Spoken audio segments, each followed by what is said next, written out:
Salut à toi et bienvenue dans cette nouvelle vidéo, je suis Julien et je t'accueille aujourd'hui pour tout savoir sur le métier de Community Manager. Alors aujourd'hui on va parler des 4 niveaux de spécialisation pour devenir CM, comment faire pour se spécialiser et c'est quoi l'intérêt de se spécialiser par rapport au fait de rester généraliste. On va voir ça tout de suite, mais juste avant je voulais te parler de ma formation que j'ai créée pour devenir Community Manager et en vivre pleinement en 4 étapes. Donc si tu connais quelqu'un qui serait intéressé ou si toi ça t'intéresse, eh ben, je t'invite à cliquer sur le lien qui est en description de cette vidéo juste en dessous. Allez, on commence, c'est parti. Du coup, l'intérêt de spécialiser, eh ben, y a plusieurs choses qui font que c'est intéressant de se spécialiser au lieu de rester généraliste. Déjà, tu peux te spécialiser au niveau des compétences. Première chose, si tu connais très bien la photographie, par exemple, c'est quelque chose que tu aimes et que tu pratiques et que tu as suivi des formations pour devenir photographe, eh ben, c'est intéressant de pouvoir coupler cette pratique au community management. Si tu aimes bien faire des vidéos, si tu connais très bien tout l'aspect de la vidéo, le tournage, le montage, la prise de plan, tout ça, la création de storyboard, de storytelling et tout, et ben ça peut être super intéressant parce que la vidéo c'est un format qui est super demandé en ce moment sur les réseaux sociaux, surtout pour créer des vidéos sur TikTok ou sur Instagram, les Reels par exemple, et le format à venir qui va être hyper puissant, Instagram vidéo. Donc là c'est vraiment un atout sur lequel tu peux jouer en fait et vraiment proposer une spécialisation forte.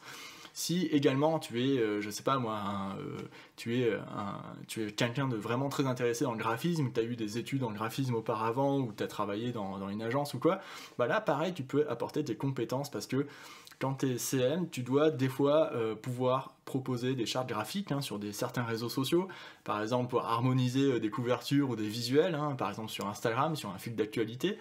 Donc ça c'est super important, c'est une super compétence que tu peux aussi mettre en avant comme spécialisation pour remporter des contrats ou même convaincre un recruteur. Une autre spécialisation, voilà, si tu es par exemple passionné par la rédaction web et que tu as des très bonnes... tu t'es formé au copywriting par exemple, alors le copywriting c'est l'écriture persuasive en français, ce sont des techniques de rédaction pour convaincre quelqu'un d'effectuer une action, donc ça peut être acheter un produit ou un service, s'abonner à une newsletter, suivre des comptes de réseaux sociaux, tout ça.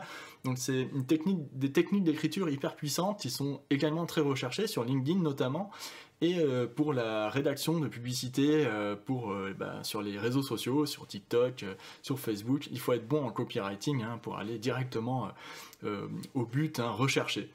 Voilà, ça c'est une très bonne aussi compétence, une très bonne spécialisation que tu peux avoir en parallèle de ton métier de community manager. Tu peux aussi savoir animer en fait des vidéos en face caméra ou des podcasts par exemple avec la voix. Bah, ça c'est une super spécialisation que tu peux apporter aussi en tant que community manager puisque ce sont des formats qui se développent énormément, par exemple le CM dans le tourisme. Dans les Alpes par exemple, dans les stations, va énormément sur le terrain et peut être amené à parler face caméra, et ça c'est vraiment une super compétence à développer et à proposer parce que c'est recherché dans certains secteurs comme le tourisme par exemple, où là c'est intéressant de présenter où on est, présenter la destination et faire des vidéos type ambassadeur sur tous les réseaux sociaux dont TikTok. Tu peux avoir une spécialisation aussi qui est un peu différente de tout ça. C'est-à-dire, imaginons que tu as travaillé dans la relation client, comme commercial, fidélisation, tout ça auparavant, et tu amènes ce bagage-là dans le métier de CM. C'est super intéressant parce que quand tu es community manager, tu es amené à répondre, à faire de la modération à des internautes sur les réseaux sociaux, en public ou en privé. Donc tu es amené vraiment à échanger, à discuter et à trouver des solutions face à des litiges. Tout ça, donc c'est intéressant d'avoir cet aspect relationnel, cette aisance relationnelle avec les clients ou quoi par le passé, et ça tu peux l'amener vraiment dans le community management et ça peut être un super atout aussi pour se spécialiser. Il y a d'autres types de spécialisation, bien sûr, voilà, tu peux être spécialiste des publicités par exemple, parce que tu t'es formé à ça. et c'est quelque chose qui t'intéresse, donc c'est hyper pointu, hyper précis, hein, ça s'appelle vraiment, bon, tu peux faire de la publicité quand tu es community manager, mais si tu fais que ça, tu deviens traffic manager, et tu peux travailler en agence par exemple, et ça peut devenir aussi intéressant pour toi. Ensuite, il y a une deuxième type de spécialisation, ça c'était vraiment les compétences que tu peux acquérir pour devenir community manager.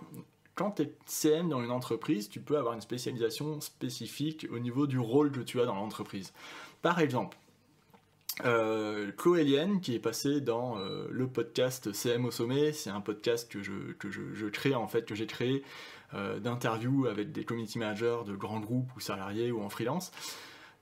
Chloé Lienne travaille chez Le Bon Coin et elle est CM en communication interne dans le B2B et elle s'occupe du programme d'employés advocacy au niveau des employés, c'est-à-dire la communication, le partage de contenu par certains salariés du groupe, voilà. Donc ça c'est la mise en place d'un programme ambassadeur, ça peut être vraiment un rôle hyper spécifique dans l'entreprise. Il y a certains CM qui font ça par exemple, ou certains CM qui s'occupent de la communication individuelle pour porter des messages auprès des salariés ou des dirigeants, donc sans passer par un programme employé advocacy. Donc ça c'est vraiment spécifique aussi au secteur du B2B, donc la vente entre professionnels de services ou de produits.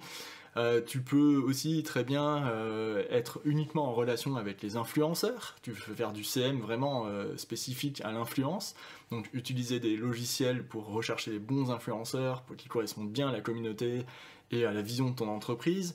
Tu peux également être, voilà, on l'a dit juste avant, un CM, avoir un rôle plutôt de fidélisation, c'est-à-dire construire des communautés sur des groupes fermés comme les groupes Facebook ou les communautés sur Discord ou sur LinkedIn ou voilà, sur tous les aspects, tous les réseaux en tout cas fermés, et avoir plutôt un rôle de fédérateur de communauté ou de chouchouter la communauté, tout ça. Tu peux aussi avoir par exemple encore une fois un rôle de création de contenu sur le terrain. Par exemple, on en a parlé juste avant avec le CM dans le tourisme, mais tu peux aller sur le terrain et devenir reporter numérique de territoire, par exemple, aller créer du contenu en direct chez des prestataires ou pour montrer tous les atouts d'une destination, tout ça. Donc il y a énormément de choses possibles dans le community management, c'est à toi de savoir vers quoi tu souhaites aller et qu'est-ce qui t'intéresse vraiment. Donc troisième chose, il peut y avoir une spécialisation aussi au niveau du secteur. Donc on a parlé juste avant des compétences, du rôle que tu peux avoir dans l'entreprise, maintenant une spécialisation au niveau du secteur. Alors là c'est simple, il n'y a pas 36 000 secteurs, enfin si on a énormément justement, mais il y a donc la vente de produits et de services aux professionnels, ça c'est le secteur B2B, il y a le B2C, donc la business to consumers, qui veut dire voilà, la vente de services ou de produits aux particuliers. Donc là, si une start-up par exemple de chaussures ou de je sais pas moi, de produits cosmétiques vend aux particuliers, on est dans le B2C, et si une entreprise vend un logiciel à destination des professionnels par exemple, on est dans le B2B, et des fois ces deux milieux peuvent se croiser, voilà. Donc là il faut savoir où on a envie d'aller. Est-ce qu'on a envie d'aller plutôt vers du corporate entre professionnels, ou parler directement aux individus, aux particuliers qui recherchent des solutions à leurs problématiques. Donc ça, c'est deux choses complètement différentes. Il faut tester pour comprendre ça. Ensuite, est-ce qu'on a envie, par exemple, de travailler dans le domaine du jeu vidéo, de la banque, des assurances, de l'agroalimentaire, du chocolat? Il y a vraiment beaucoup de domaines existants, de secteurs existants, et il faut comprendre en fait où on a envie d'aller, par quoi on est passionné, et ça peut prendre un peu de temps, donc il faut pas trop se prendre la tête avec ça, mais juste il faut tester et comprendre là où on a envie d'aller, quoi. Enfin, il peut y avoir une spécialisation au niveau des prestations, j'ai dit juste avant, quand tu as une compétence par exemple de vidéaste, c'est intéressant de proposer par exemple uniquement la création de Reels ou uniquement la création de vidéos TikTok pour des entreprises, parce que ce sont des formats qui sont hyper demandés actuellement par la plupart des marques. Donc là, tu peux avoir une spécialisation au niveau des prestations, et ça peut être très intéressant pour convaincre des clients ou des recruteurs.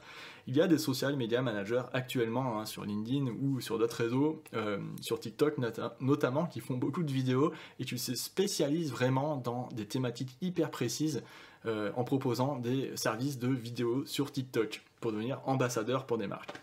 Ça, c'est un truc que tu peux faire aussi, et ça peut être intéressant.